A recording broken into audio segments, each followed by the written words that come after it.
Hello mummy's, இன்றைக்கி நம்ம சேனலில் ரெசிபி அந்த மாதிரிலாம் எதுவும் பார்க்க போகிறதில்ல. ஒரு டிஃப்ரெண்ட்டான வீடியோ தான் பார்க்க போகிறோம். Unboxing and demo video. Amazon ஆஃபரில் 1000 rupees டிஸ்கவுண்ட்டில் நான் மிக்ஸி வாங்கியிருந்தேன், ப்ரீத்தி ஜியான். அதோட டெமோவை நம்ம வீடியோவை எடுத்தால் வியூவர்ஸ்க்கு எல்லாம் யூஸ்ஃபுல்லாக இருக்குமே அப்படின்னு நினச்சேன். ஸோ அதுக்கு தான் இந்த வீடியோ உங்களுக்கு ரொம்பவே யூஸ்ஃபுல்லாக இருக்கும். வீடியோ பிடிச்சிருந்துச்சுன்னா லைக் பண்ணுங்கள், கமெண்ட் பண்ணுங்கள், ஷேர் பண்ணுங்கள். அப்புறம் நம்ம சேனலை மறக்காமல் சப்ஸ்கிரைப் பண்ணிக்கோங்க. வாங்க இப்போ வீடியோக்கு போகலாம். இப்போ அன்பாக்சிங் வீடியோ தான் பார்த்துட்ருக்கீங்க.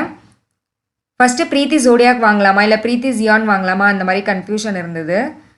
ஆனால் ப்ரீத்தி ஜோடியாவுக்கும் ப்ரீத்தி ஜியானுக்கும் ஒரே ஒரு டிஃப்ரென்ஸ் தான். அதில் எக்ஸ்ட்ரா ஒரு ஜூஸ் ஜார் மட்டும்தான் கொடுத்துருந்தாங்க. நான் ஜூஸ் அடிக்கடி பண்ண மாட்டேன், அதனால் ப்ரீத்தி ஜியானே வாங்கலாம் அப்படின்னு டிசைட் பண்ணியாச்சு. இதுக்கு 2 years வாரண்ட்டி இருக்குது. இதுலேயும் ஜூஸ் புழிஞ்சிக்கிற மாதிரி கொடுத்துருக்காங்க. பட் எல்லா ஃப்ரூட்ஸும் நம்ம ஜூஸ் பண்ணிக்க முடியாது. சாத்துக்குடி, ஆரஞ்சு, லெமன் அந்த மாதிரி மட்டும் நம்ம புழிஞ்சிக்கலாம். இதில் 3 ஜாரு, ஒரு ஃபுட் ப்ராசஸர் கொடுத்துருக்காங்க. இது எல்லாமே நான் உங்களுக்கு ஒவ்வொன்றா காட்டுறேன்.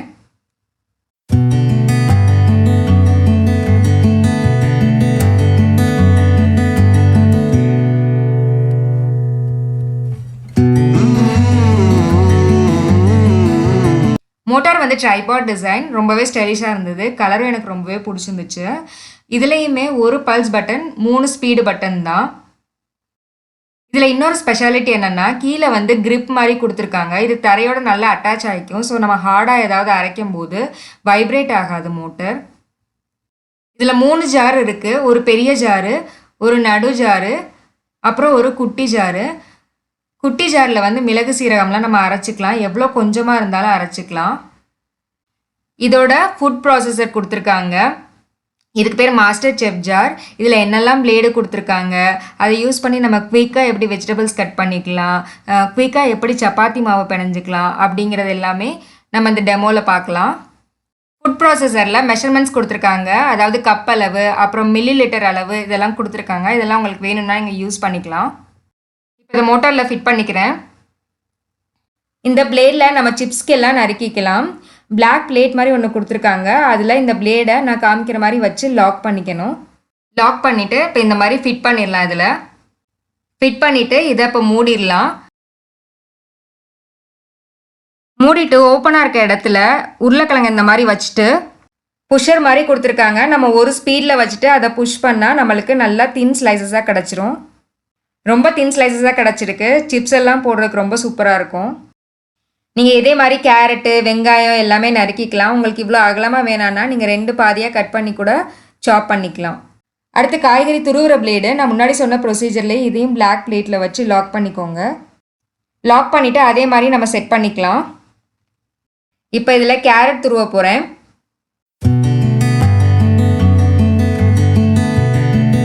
நல்லா நீளமாக ரிப்பன் மாதிரி இருக்குது. இதை நம்ம ஃப்ரைட் ரைஸ், சாலடுக்கெலாம் யூஸ் பண்ணிக்கலாம். உங்களுக்கு நீளமாக வேணும்னா இந்த மாதிரி பண்ணிக்கலாம். எப்போவும் துருவ மாதிரி வேணும்னா நம்ம உருளைக்கிழங்குக்கு வச்ச மாதிரி நிற்க வச்சு நம்ம துருவிக்கலாம். அடுத்து இது வெஜிடபிள்ஸ் நல்லா நைஸாக நறுக்கிற பிளேடு. இந்த மாதிரி ஃபிக்ஸ் பண்ணிக்கலாம். பண்ணிவிட்டு இதில் நான் குடமிளகாயை போடுறேன். இது நம்மளுக்கு நல்லாவே நைஸாக அரைச்சி கொடுத்துரும். இந்த மாதிரி வெங்காயம், கேரட்டு, முட்டைக்கோசு எது வேணுமோ நம்ம நறுக்கிக்கலாம். அடுத்து இதை வச்சு ஜூஸ் எப்படி புளியலாம் அப்படின்னு பார்க்கலாம். இந்த மாதிரி சாத்துக்குடி, ஆரஞ்செல்லாம் புளிஞ்சிக்கிறதுக்கு இந்த மாதிரி கொடுத்துருக்காங்க.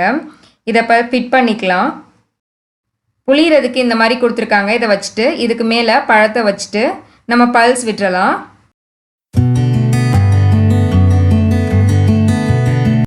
அடுத்து ரொம்பவே ஒரு இன்ட்ரெஸ்டிங் பார்ட்டுக்கு வந்தாச்சு.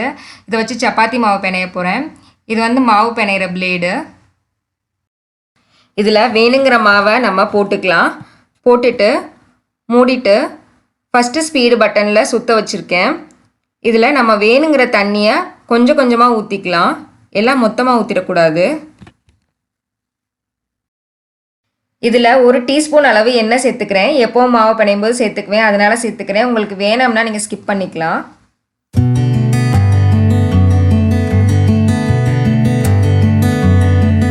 நம்ம கையால் பிணையிற மாதிரியே செம்ம சாஃப்டாக வந்துச்சு மாவு. நல்லா வலுவலுன்னு நம்ம கையால் வலுவலுன்னு எப்படி பிணைவோமோ அதே மாதிரி இருந்தது.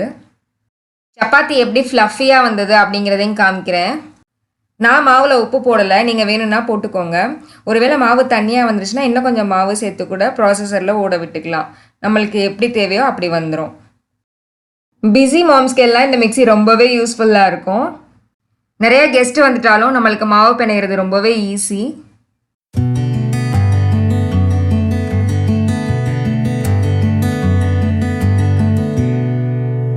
சப்பாத்தி அவ்வளோ சாஃப்டாக நல்லா ஓப்பன் ஆச்சு. இந்த வீடியோ உங்களுக்கு ரொம்பவே பிடிச்சிருந்துருக்கும்னு நம்புறேன். இந்த வீடியோ பிடிச்சிருந்துச்சுன்னா லைக் பண்ணுங்கள், கமெண்ட் பண்ணுங்கள், ஷேர் பண்ணுங்கள். நம்ம சேனலை மறக்காமல் சப்ஸ்கிரைப் பண்ணிக்கோங்க. நெக்ஸ்ட் இதே மாதிரி ஒரு யூஸ்ஃபுல்லான இன்ட்ரெஸ்டிங்கான வீடியோட உங்களை மீட் பண்ணுறேன். தேங்க்யூ.